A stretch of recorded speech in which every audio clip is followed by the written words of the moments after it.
On June 1st, Ukraine carried out the most sophisticated and deadly operation against Russian armed forces on Russian soil.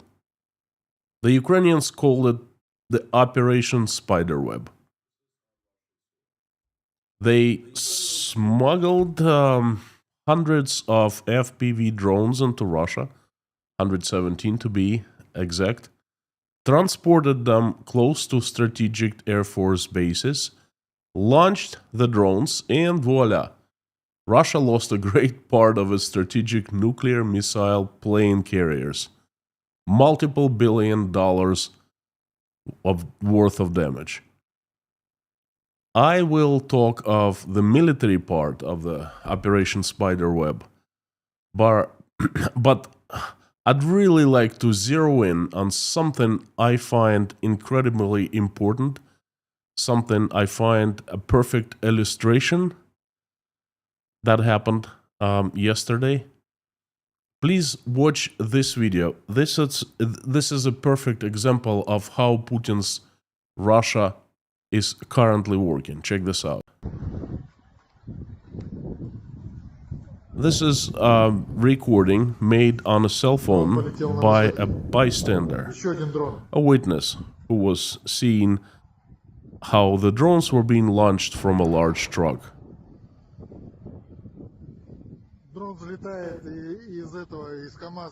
Person filming far away, and he says that drone launches from that large truck that he's filming. So this person, the bystander, identified where the drones were launching from. It wasn't hard to do, from what I understand.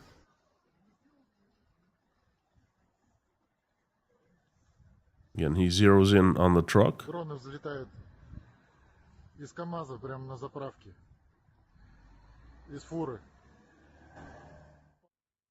Howdy, howdy, everyone. This is Konstantin, and welcome to Inside Russia, where usual Russia is explained by the unusual Russian. As usual, you will not find any BS, propaganda, or lies here. You will find only truth, common sense, and logic. Some emotions too, because I'm a human being after all.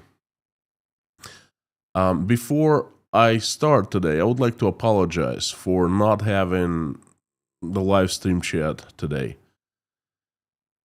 Not feeling so great today, and I want to finish the stream earlier after the message. There will be a live stream tomorrow. I am sorry. Just one of those days. Now, I would like to get straight to the message. It'll consist of 4 parts today. What happened, why it happened, and who's responsible, what's next, and how the vertical of power will fall, and how this attack has showed the fate of the vertical of power. And in my opinion, the topic number 4 is the most interesting. So, number 1, what happened? On June 1st, the Special Intelligence Services of Ukraine carried out a complex sabotage operation called Spiderweb in several parts of Russia. They simultaneously attacked 4 military air bases, 4 areas in Russia, using drones that were brought to the locations by Russian trucks, driven by Russian truck drivers. According to videos and satellite images, drones hit planes at airfields in Irkutsk and Murmansk provinces. In Irkutsk province, as a result of the attack by Ukrainian FPV drones on Bela military airbase, military airfield, at least 6 strategic aircraft were destroyed, according to the satellite images distributed by an expert named Chris Biggers. He distributed the images on June 2nd after the attack was carried out. He published 2 satellite images, and this is one of them, taken using synthetic aperture radar, SAR, which allows to obtain the image of surface relief. This information and images are publicly available on Twitter. They're still on Twitter. Anyone can find them. On the first image, on this one, Biggers identified 3 destroyed Tu-95 missile bombers, as well as one Tu-95 bomber presumably damaged. In the same picture, you can see there is a frame where, according to the expert, one destroyed supersonic Tu-22 bomber is shown. Now, on the second image, according to Biggers, there are 3 Tu-22s shown, which were presumably destroyed as the result of the attack. The exact number of the aircraft destroyed or damaged at the different different target at Belaya military air base in Murmansk province is not known. The day before the attack, on May 31st, there were 52 strategic aviation aircraft, 39 Tu-22M3, 6 Tu-95MS, and 7 Tu-160, as well as 30 MiG-31 fighters stationed according to the Avi Vector OSINT project that is reported on Twitter as well. Again, it is open and unclassified information accessible to anyone. There was a major attack carried out on another military airbase called Alenia near Murmansk. And I also have a picture for that. Right there. The results of the attack on Murmansk airbase are also not clear to the exact number of planes. There's a range of opinions, but most believe that 5 Tu-95s were destroyed, 4 confirmed, and 1 most likely destroyed, as well as 1 An-22 transport aircraft destroyed. Again, this information is public and unclassified, available on Twitter. Now, how the Operation Spiderweb was carried out. Many say, I've heard this opinion quite a few times already, that the operation will be taught in military schools all over the world. The Ukrainian intelligence service was allegedly preparing the operation for about 18 months. They set up a legit transportation business in Russia, a company, bought multiple trucks, registered for the company, and started transporting different cargo. Everything was formal, transparent, legal, legit. On June 1st, they were transporting parts of prefabricated homes, roofs to be exact. Underneath solar panels, FPV drones were hidden, so when the trucks were being driven by the military target airfields, the drivers, and by the way, drivers had no clue what they were doing. They were just contractors, contracted by this legit Russian company. So there was no suspicions. So they were given orders to drive to a destination via a certain route and to make a few stops. And then when they made the last stops, as soon as they stopped at the position they were supposed to stop, solar panels, well, I didn't see it, obviously, I don't know the exact tiniest details, but in general, what happened, solar panels opened up and they were remotely operated, and the drones started launching and heading towards their targets. Just like that. Check this out. You see one of the drones just launched and flew.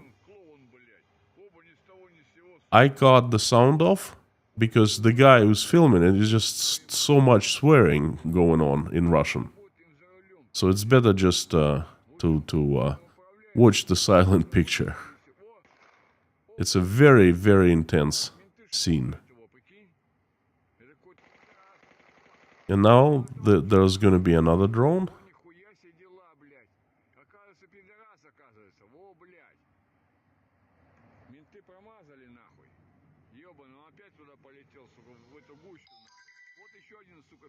Yeah, right there. See, it just flew out of the truck.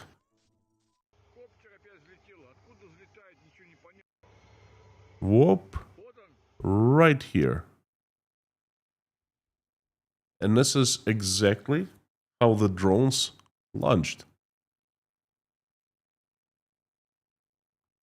And this is the result of the FPV drone attacks.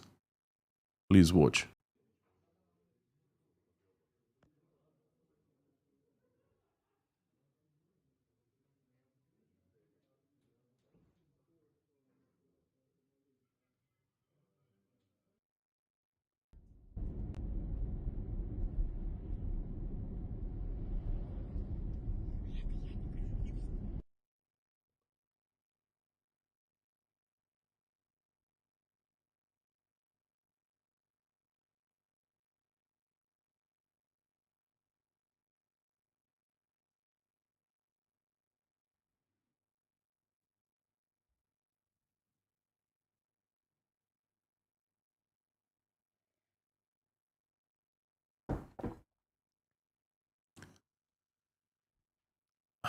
I think you get the idea of what happened on June 1st.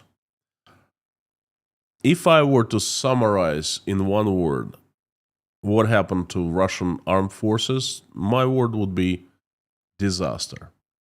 And you should have seen the media storm that happened yesterday in Russia. Government officials, the army, the military of the Ministry of Defense, it kept silent, of course, because they soiled their pants, basically. It kept silent. It admitted that their attacks carried out onto different bases throughout Russia. And the Ministry of Defense called it the terrorist attacks. You should have seen the Z people not happy, outraged. And I'm just gonna show you one of the Z community reporters, a famous Z военкор, speaking. Check this out. He's addressing Vladimir Putin here. Наши стратегии, 95-е, 22-е. Это к тому, что завтра будут, переговоры. We beeped all the swear words. They're pretty strong Нам не too. нужны никакие переговоры. Нам дали сегодня Now, this message is supposed to be the direct address to Vladimir Putin, and he's informing Putin of what happened in his point of view, of course. Just about every second word is a hard curse. And he's telling that Putin is being misinformed, that Russian army is really weak, Ukrainians have showed their strength, how they're smart, strong, driven, and Russians just... I think you get the general idea what he was saying, even without any translation into English. Well,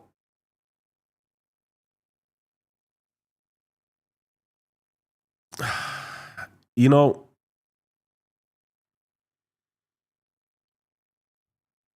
before I jump to the next part, let me take a little break, 20 seconds, and thank you.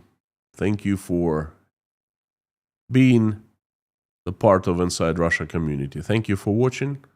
Thank you for providing me this tremendous support of just being here and supporting me in many different ways. Thank you for your messages, for your questions, for your words of encouragement, for your emails. Thank you for coffees that buy me at buymeacoffee.com, for Patreon, PayPal. Thank you for your prayers and for your love.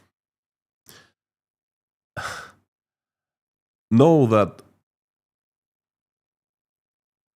when I see this incredible support, it inspires me. It shows me that my work is appreciated and valued by so many people. So I give you a promise that despite being demonetized by Google, I've been demonetized for 9 months now, I will continue to show up in front of the camera every single day and giving you the truth about the transformation Russia is going through. Thank you so much. You are the best community on YouTube and on the internet. Thank you. So now let me jump into part 2 of the message. Why the attack or the attacks were carried out, they were allowed to be carried out, and who is responsible for them? Well, obviously, they were organized and carried out by the Ukrainians. There is a war going on between Russia and Ukraine. Russia bombs Ukrainian cities every single day, and Ukrainians do what they can to retaliate, to defend themselves. On the Russian side, why did this situation happen? Well, it is clearly a fall of the Russian security forces, different security agencies. They failed to prevent the attack. Russian state immediately labeled the attack as an act of terrorism. Is it really? Well, I think the answer is obvious. Ukraine is defending itself. Russia is waging the war in Ukraine. Now, let's forget about this just for one tiny second and imagine if it's true. Well, if it were true. If it were true that it were truly an act of terror, okay? Then the KGB soiled its pants. Terrorist prevention is direct responsibility of Russia's secret police. The KGB is the only agency in Russia with powers to eavesdrop on people, monitor activities of different people, track them, check on them, to uncover the plots against people, bombings and things like that. So the KGB clearly failed to prevent it.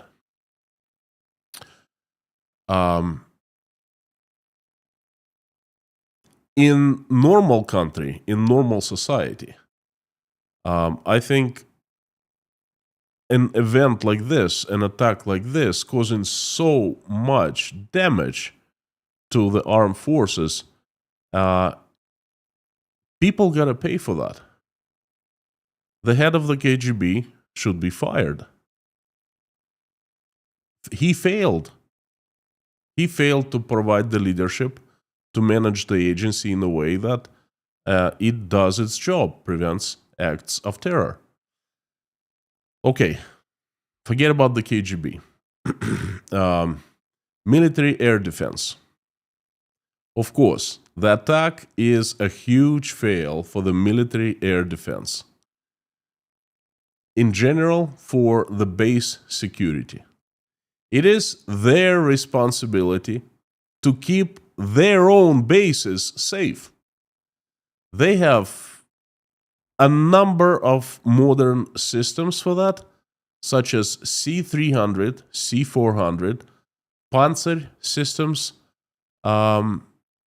They all failed to shoot down the drones. And from what I understand, they were not even prepared. They did not even try on many occasions. Well, again, this is the result. of...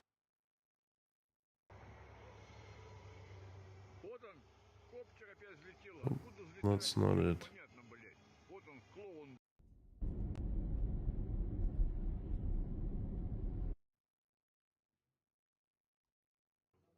This is the result, I'm sorry. This is the monitoring drone. It's flying behind the attack drones and monitors how the planes are hit. Okay. So it is clearly a failure of air, the security forces of air bases. And of course, the police failed. But I would like to talk about the police at the end. And oh boy, I have something for you. I have two videos that I paid attention to certain things, and I have not seen anyone else paying attention to those things. All right. So now, part number three. What happens next? There are three possible scenarios. First scenario, nothing happens. There is much anger all over Russia about it. You turn on any channel, any propagandist, any Z person, any Viancore, and you will see anger, outrage, and everyone is so vocal about that. Just like this fella right here. Владимир Владимирович, докладываю And that's pretty установку much голосом. how the entire Russian Z community Наши is стратегии. feeling, is acting. 95-е, 22-е. They're Это loud, тому, что завтра будут, pretty straightforward. переговоры. Okay. Я так чувствую, что они вам вкручивают в ухо. But this is today. Well, yesterday and today. Russian propaganda is absolutely brilliant at erasing things unpleasant. They are loud today, but they will all shut up tomorrow and act as if nothing ever happened. We've seen it happen many, many times before. This scenario is possible, not probable. Second scenario, Putin will retaliate. I think the retaliation will be more like for show, just as they launched the ballistic missile Oreshnik last fall. There will be a big boom, but the damage will not be comparable to the damages that Russia has incurred from this attack. And it is a likely scenario, and Putin likes to retaliate, okay? And we've seen that before. We've seen it happen before too. And it is, again, this is a likely scenario, and most likely they will combine the first and second scenario. Putin will retaliate with a strike or a few strikes. They strike Ukraine every night. And, they'll strike with perhaps a ballistic missile. And then they will say, okay, we're done here. We retaliated. We're even. And they'll forget about it. So it's a mix of first and second scenarios. In the third scenario, Putin will use this opportunity to place Russia on military rails or tracks. And this is my term. I coined it. Putin Russia on military tracks.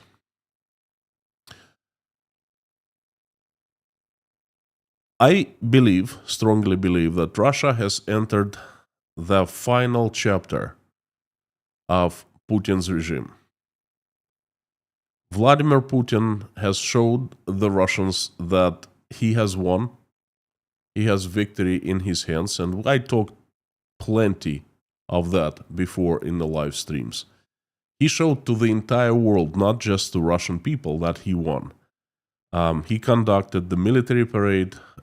He reached out, he made it look like he was reaching the hand of peace to Ukraine and,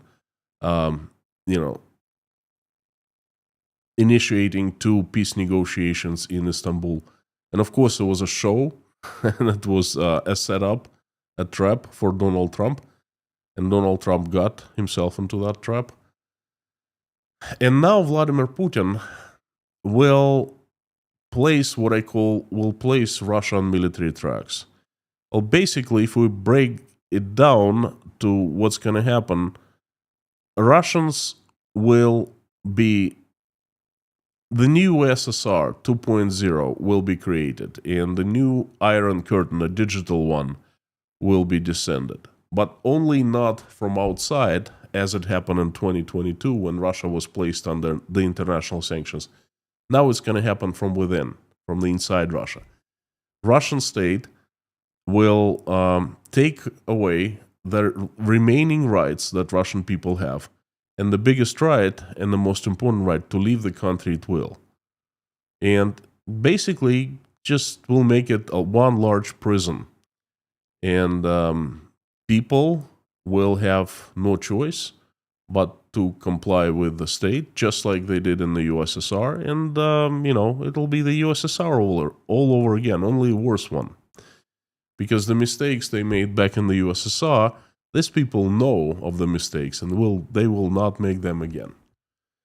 And Vladimir Putin can use this opportunity to create an event of change, an event to sell Russians this idea, oh, look, you see what they're doing to us? We're offering them the hand of peace, and instead they hit us where we don't expect. You can't negotiate with them.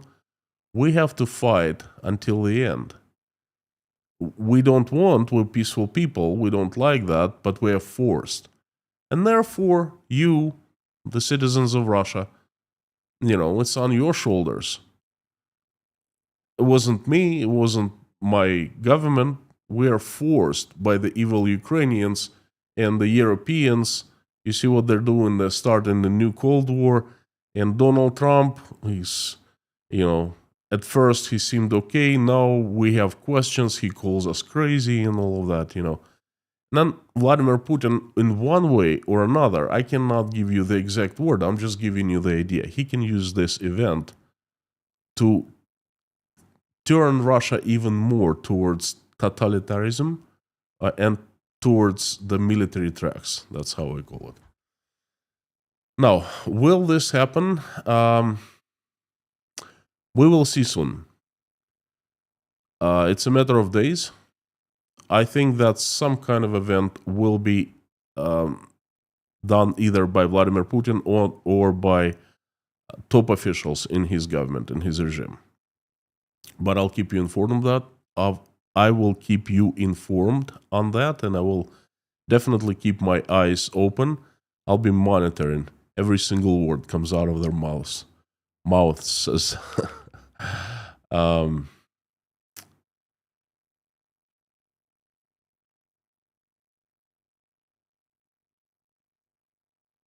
Just one thing we all have to understand, that this is a huge evidence that everything is not going according to the plan. Us Russians, we were fed that BS, that everything was going according to the plan through 2022 and 2023. Well, if there are some Russians who still think that everything is going according to a plan, and perhaps there are, Russians are very brainwashed people, this is a proof that it's not the plan. Unless it was the plan, which I don't think so. And now, the most interesting part of this live stream, in my opinion, it is number 4, the part number 4. I want you to watch 2 videos. One I already showed you, and the second one was filmed also by a person who was just standing there watching as the drones were being launched. Now, I want to do a reaction video on those 2 videos. It is a great example of how the vertical of power in Russia works. Now, the first video. And I'll be making pauses. So basically, a fella, bystander, perhaps a driver who is filling up his car with gas. He's standing there and filming. Everyone in Russia has a cell phone with a camera. And it's a very popular action to film. If you see something interesting, you film. This is a hugely important part of the video right here. Now, pay attention. What do you see right now? A police officer, a traffic police officer, standing, raising his hand, stopping a car or a truck. Now, straight ahead, right before the right-hand turn entrance to the gas station, we can see a glimpse of the truck right there. And the drones are launching from that truck. And the person who stands and note his location, he's almost as far as the traffic police officer. But the police officer has a better view of the truck with the drones because, he's standing right in front of the truck and it's perhaps 100 yards, judging from this position. He says another drone just took off.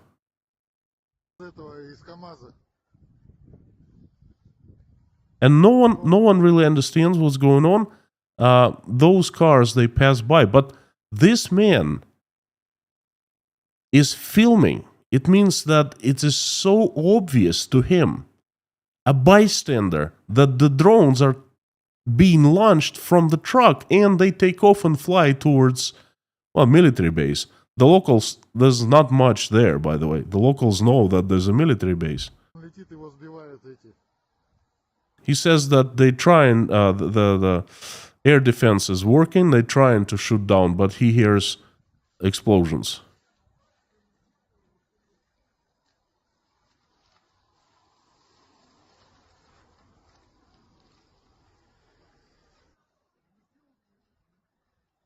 This is a close-up. I think this is the same video, but it's a close-up. You see that truck right straight ahead with a blue roof?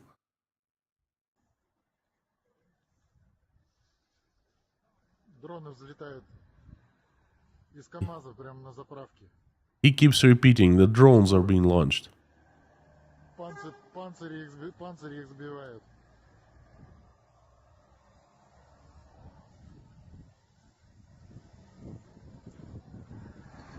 This video is, by the way, is 2 minutes long.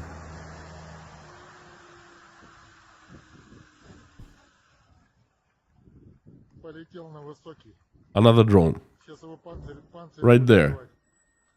Launched and flying towards the base.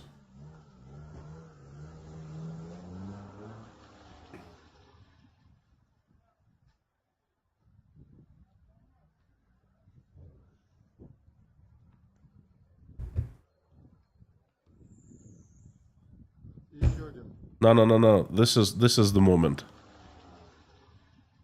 I want you to pay attention to this. Look at the cop. Look what he's doing. He is checking for someone's driver's license. Cop is facing that truck where the drones are being launched from.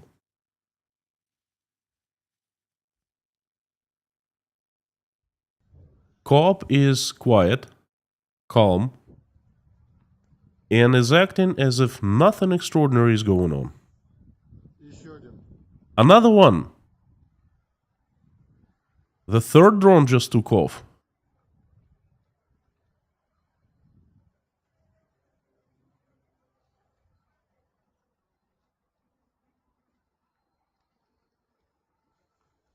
And it looks like the cop is also looking at the drone flying.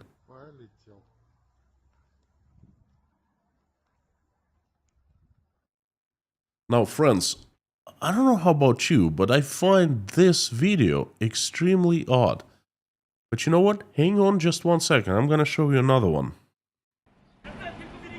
Okay, let me explain. This is the truck to the left where the drones are being launched from. And there are two men on top of this truck. And they have some kind of rocks. And they trying to,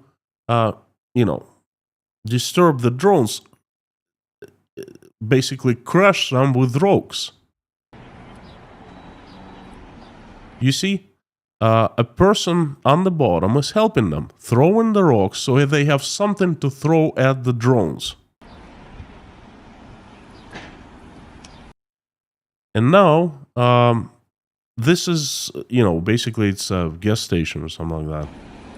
Yeah, there's definitely a gas station.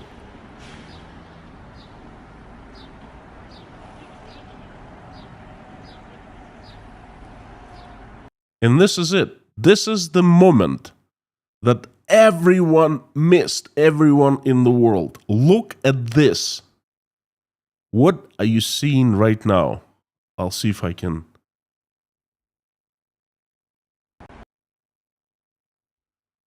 This is the cop car with a siren on.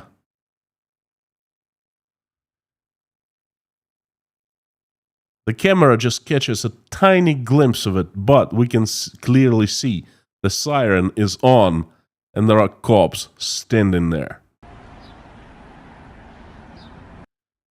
See how it's going to be in motion. You see? And the cops are standing there and looking at the people on top of this truck, trying to take down the drones. Now, folks,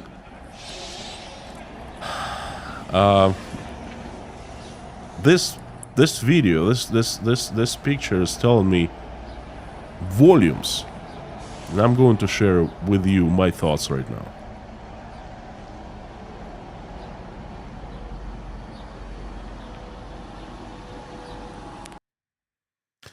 Wow. Just wow. Let me tell you something. On two separate occasions, we are seeing a very extraordinary situation, a hazard to public safety and security. Obviously, the police officers know where they are located. They know the surroundings. They know there's a military base. They also know there's a war going on, right? They are monitoring the situation. All of a sudden, right in front of them, a large truck on two occasions, two different cop cars, two different officers, two different sets of officers. A truck, a suspicious truck stops, and all of a sudden they start seeing drones getting launched, and they're looking at the truck, they're looking at the drones, and other people filming them looking at the drones, right? And they don't do anything. They just stand and stare. And they're right next to the cars, the trucks. The drivers, truck drivers, are there. The cops aren't doing anything. They were absolutely inactive during the launches. People, regular Russian people, for whatever reason, they have their own reasons. They climb on top of those trucks, take some kind of rocks, and try to take drones down. And then there are quite a few people, and they helping each other. Couple on the top, and a few on the bottom, throwing them the rocks. And the cops are right there. They are armed. All cops in Russia are armed. They have pistols, perhaps machine guns, AK-47. I don't know, the rifles, automatic rifles, do they qualify as machine guns? I don't know. But they're right next to the trucks. They are in the safety of their car. They're looking, monitoring the situation. And this is how Putin's Russia works. This is exactly how it worked in Rostov-on-Don in June of 2023, when a private army Wagner declared mutiny and captured 1 million people city Rostov in 15 minutes. Guess what happened with all the siloviki, all the government agencies, except for the army? Well, the army was captured. The HQ of the southern HQ of Russian armed forces was captured by about 5,000 troops. Two top generals, deputies of Minister of Defense, were captured by a private army. Well, guess what happened with all the police officers, KGB, and all the prosecutors and such? They disappeared. None of their business. They acted just like what we saw in these videos. As soon as they saw danger, they froze.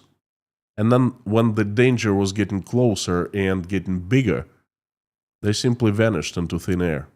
After Wagner Group left Rostov, about 2 hours after, the cop cars started pulling into Rostov-on-Don. And they were not greeted nicely. People were throwing rocks, bricks into the cars. Everyone was angry. We are seeing how the vertical of power works. You see, those people who are given right to bear arms, firearms, and use violence against Russian citizens, they don't care about the country. They don't care about the society. They don't care about people. They don't serve the people. They don't provide a safe environment. They don't monitor the situation for safety and security, okay? It's not what they're there for. On every police car in the United States, and I remember it from the movies when I was younger and I was watching American movies in the USSR, the movies were just blowing up our heads. We were seeing a different world, and we saw on the police cars the signs to serve and to protect. And we couldn't understand it because our police was not there to serve and protect us. It was to oppress us, to come, beat us, arrest us, keep us under tabs. And then Russian police currently is functioning just for the same purpose, to oppress people, to make sure that the Tsar hangs on to his power for as long as possible. And whoever becomes a threat to his power, the police is going after that person. See how the police officer in the video, in the first video, right in the beginning of it, check this out. He is stopping a car right there. Right there. Hopa. He stops the car. And right next to him, there is a drone. The car, an innocent driver, he's just checking for his papers, for his documents, okay? Whether in reality he should be running to the other truck and trying to figure out what the hell is going on, why the drones are flying. He has a gun, he can shoot the drones while they're launching, okay? But no, he's going after an innocent person. And that's what they are there for. The vertical of power. That is the proof. They are the servants of the Tsar. And the Tsar gives them the right to abuse their power that they have on the ground. That police officer was most likely looking for, some petty cash for drivers, okay? For as long that the state closes eyes about abuse of power, for as long as the orders from the very top are executed without asking questions. These two videos, I think they speak volumes of how Putin's Russia work. And this is a good news, because guess what happens when all these people all of a sudden face danger? Another private army or a foreign army of a foreign state, or perhaps a power group toppling the president and taking power in its hands. Guess what's happened? What will happen to these people?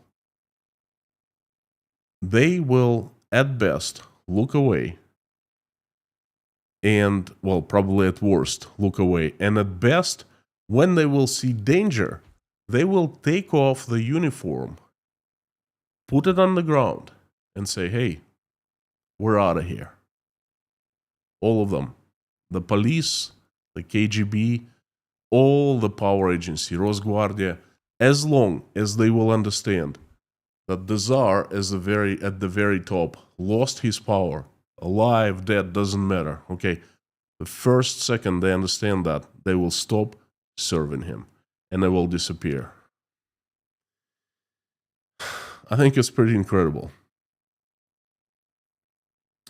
Friends, thank you so very much of giving me a chance to deliver my message. It's an honor to have you here. Let me know what you think of the last part of my live stream. I would love to get your feedback. Do you agree with me, or perhaps you have different opinion? Don't forget that at Patreon account, I post 9 news every single day that I find important, and I also post a daily snippet, more than a news, less than a stream, and I will be discussing this situation in the snippets at Inside Russia Patreon account quite extensively. So if you would like to learn more about that, today I'm going, right after this live stream, I'm going to record a personal story as a snippet. I think it's very interesting about the situation that I just described, and if you become patron, then you will have access to all the snippets. Thank you so very much. I will see you tomorrow. Carthago delenda est.